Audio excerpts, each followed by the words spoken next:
Hello everyone, my name is the Dreaming Gamer and welcome to a video that's long overdue, my review of Steamworld Dig. So, this is my first review that I've done like this, so it's gonna be kind of not um, rough, but kind of, I can't think of the word I'm looking for, but let's just go straight into it. So, the first part that I'm making this game at is I'm gonna be talking about is gameplay. So the gameplay for Steamworld Dig is simple and easy. Like, look, you dig and you explore and you collect ore and you level up and you discover new upgrades. So it's kind of like got some Metroidvania feel to it, but more of like a platformer with Metroidvania style to it. And Westy, who's our protagonist, handles really well. Like, he jumps really good. See, he wall jumps. That's my double jump, a new ability that you get. So yeah, he handles really well, and he handles even better if you're playing this with a controller. If you're playing with a keyboard, that's fine, but the game is really designed for a controller. It's like I mentioned earlier. It's some people call it a Metroidvania platformer, but I would call it a Metroid platformer with Metroidvania um, elements. But I guess it's really just up to your preference. Since to me, the main focus is more of being a platformer, that's why it gets to be a platformer with Metroidvania elements. But overall, gameplay gets 3 stars from me. On to our next section is story. So, story... Steamworld Dig isn't about a complex story with like a multi-arc, with multi-arc stories or branching different stories or complex characters, and it doesn't try to be. Wesley gets a deed to the mine um, from his uncle Joe. The mine is built on top of a small town, is built under a small town. And when you start off in that town that you saw up there was only 3 people. And then as you explore and you gain levels, you sell more stuff, more people come. The people are fun and amusing to interact with. They kind of break up the monotonous of you just wandering around down here by yourself. Seems like if you talk to, you do have to wonder how Joe did all this on his own. Heavens, look at that desert flower running the exchange shop. A bit unsophisticated perhaps, though with just cheap plates like that, all she needs is a bit of polish. I might be able to finesse this place in a proper society after all. Seeing you sell stuff and you can buy, see, like upgrade my pickaxe. So yeah, Rusty, your main character, rarely speaks, except for the beginning and at the end. So, open the door. See, this is how to level up, like I mentioned in the gameplay. All in all, story gets a 1 star, but that's only, like I said, because there is none. Now, when it comes to sound, Steamworld Dig has good sound. It's not overbearing or obnoxious, and since the characters don't have voice dialogue minus, what you heard, there, you don't have to worry about the issue of the sound overwhelming the voices. I hate when a game does that, when you play a game and it just overwhelms the voices, so you really can't hear them. But all in all, the sound has a really like Western vibe to it, like the game itself, with kind of like you can get the sound effects for attacks and the laser. So all in all, I would give,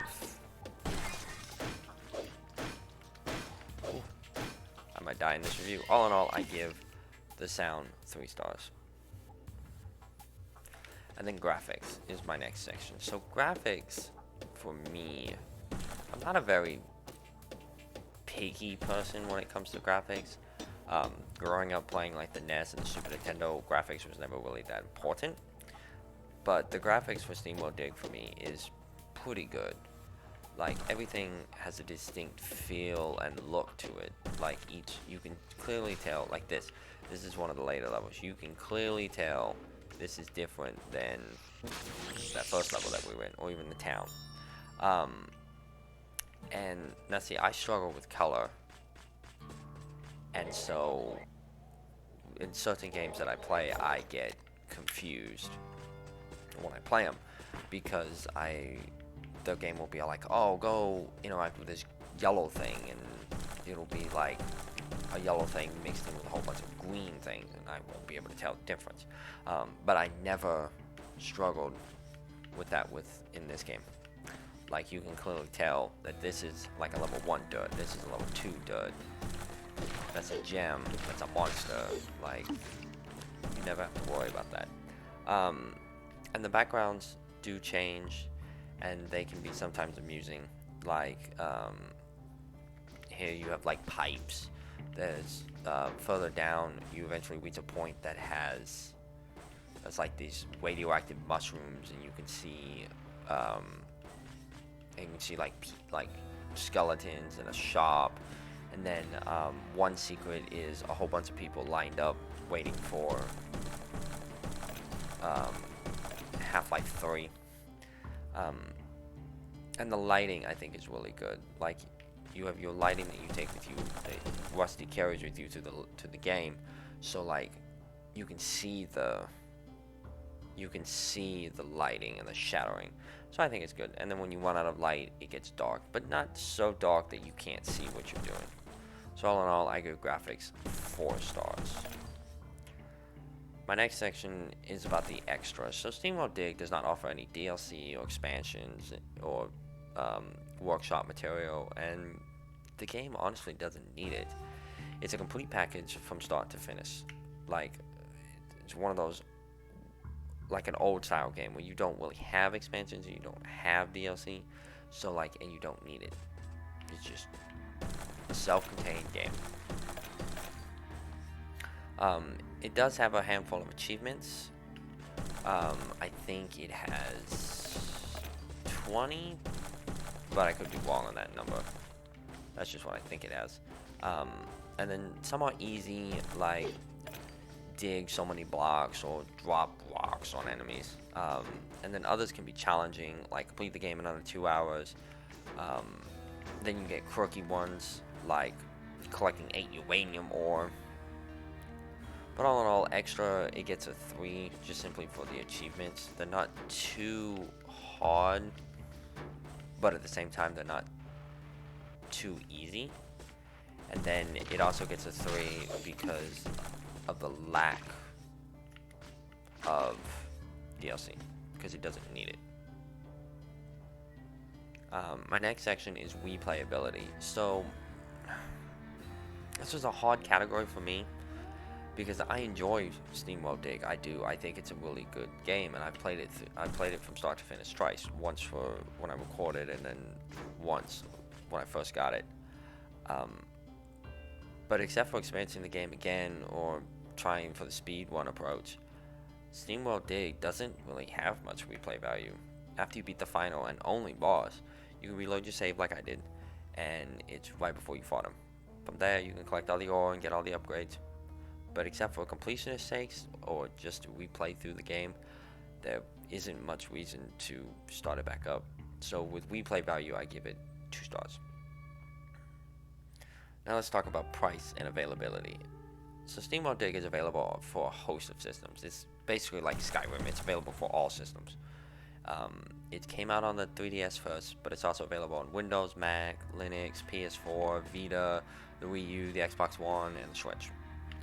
I can't speak for the price on all of them, on all the different systems, but the Steam Switch version hangs out at 9 and is frequently on sale to like $4.99. I think the cheapest I've seen it is on the Switch at like $2.99 or $1.99.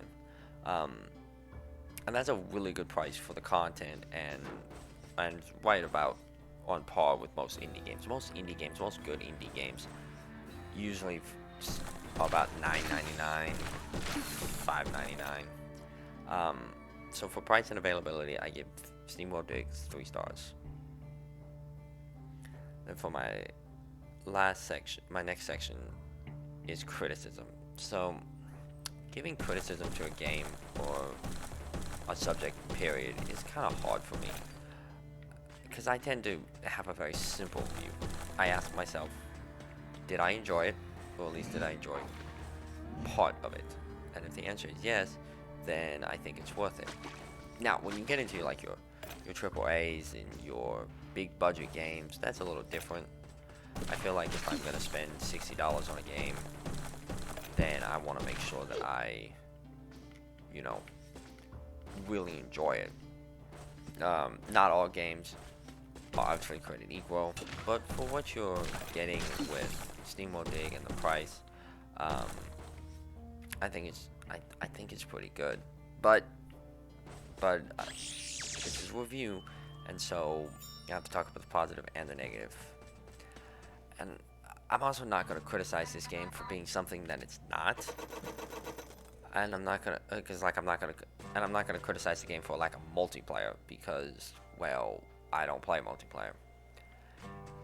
If I did have a criticism towards Steamworld Dig, it's that it's short. Like, I got the achievement for completing in under 2 hours and 30 minutes, and this last time, and I wasn't even trying. I wasn't even trying to complete it fast. And I would have liked the ability to buy water. That second bar under my health, that's your water. Your water is used for all kinds of stuff, like jumping higher, using as soon as I remember the controls. See, using the drill, the fist, but the water is limited. So what? See, as I sit in it, it goes down. Like, it makes sense that you're in this like desert western town, so water isn't readily available. But from a game perspective, I would have liked the ability to, actually be able to buy water. Because I feel like if you play through this game and you're just wasteful, I feel like you could run out of water. Granted, that's probably really hard to run out of water, but I'm just saying that it is probably possible, because water is everywhere. Luckily, in Steamworld Dig 2, the sequel, they made the game bigger. And that's how sequels are supposed to be, right? Sequels are bigger than the game before it.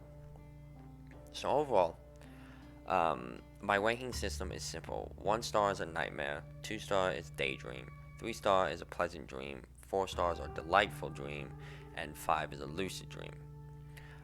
Steamworld Dig, for me, gets 3 stars. It's a pleasant dream. Overall, I think Steamworld Dig is a fun little game with some really solid gameplay.